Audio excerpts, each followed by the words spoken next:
श्री स्वामी समर्थ. पुढील जन्मात आपल्याला खडतर प्रारब्ध भोगायचे नसेल तर आपल्या आपसोबत चांगले वागणाऱ्या व्यक्तीसोबत नेहमी चांगले वागायला हवे आणि चांगलं वागता आलं पाहिजे. कारण आपण मागील जन्मात केलेल्या काही चुकांमुळे, पापांमुळे कधीकधी आपल्या आयुष्यात खूप मोठी दुःख येतात, खूप मोठी संकटं ओढवतात. आणि म्हणून परमात्म्याला दोष देऊ नका, त्याला जाबही विचारू नका. असे माझ्यासोबतच का घडले हा प्रश्नसुद्धा त्याला विचारू नका, कारण हे तो सर्व घडवून आणत नसतो. तर आपल्या आयुष्यात असं जे काही घडतं त्याचं पूर्ण आपल्या पूर्वजन्मात केलेल्या चुकांमुळे घडत असतं, हे कायम लक्षात ठेवा. आपल्या आयुष्यातील आधीच आपल्याजवळ पुण्याचा साठा फार कमी असतो, त्यात आपण अशी एखादी चूक करतो की त्यामुळे त्या गोष्टीचा, त्या दुःखाचा, त्या संकटाचा आपल्याला त्रास होतो. त्या भगवंताला कधीच आनंद होत नसतो तुम्हाला दुःखात पाहून अथवा एखाद्या संकटात पाहून. त्याची तशी मुळी इच्छाच नसते. मी त्याचा, तो माझा अशी तुमची पूर्ण खात्री असेल, परंतु तो नक्कीच अशा दुःखाच्या वेळी, संकटाच्या प्रसंगी संपूर्ण ताकदीनिशी उभा राहतो. श्री स्वामी समर्थ.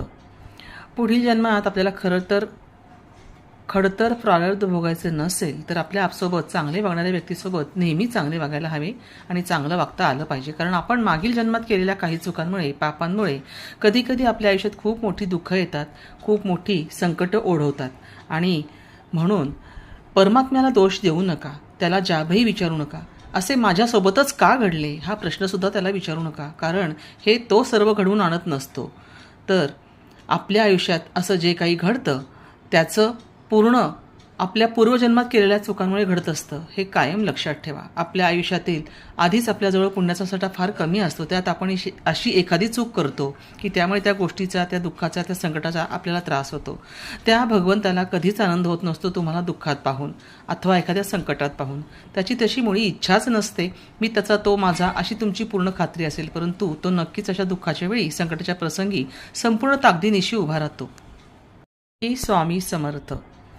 पुढील जन्मात आपल्याला खडतर प्रारब्ध भोगायचे नसेल तर आपल्या आपसोबत चांगले वागणाऱ्या व्यक्तीसोबत नेहमी चांगले वागायला हवे आणि चांगलं वागता आलं पाहिजे. कारण आपण मागील जन्मात केलेल्या काही चुकांमुळे, पापांमुळे कधीकधी आपल्या आयुष्यात खूप मोठी दुःख येतात, खूप मोठी संकटं ओढवतात. आणि म्हणून परमात्म्याला दोष देऊ नका, त्याला जाबही विचारू नका.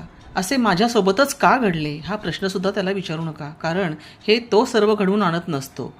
तर आपल्या आयुष्यात असं जे काही घडतं त्याचं पूर्ण आपल्या पूर्वजन्मात केलेल्या चुकांमुळे घडत असतं, हे कायम लक्षात ठेवा. आपल्या आयुष्यातील आधीच आपल्याजवळ पुण्याचा साठा फार कमी असतो, त्यात आपण अशी एखादी चूक करतो की त्यामुळे त्या गोष्टीचा, त्या दुःखाचा, त्या संकटाचा आपल्याला त्रास होतो.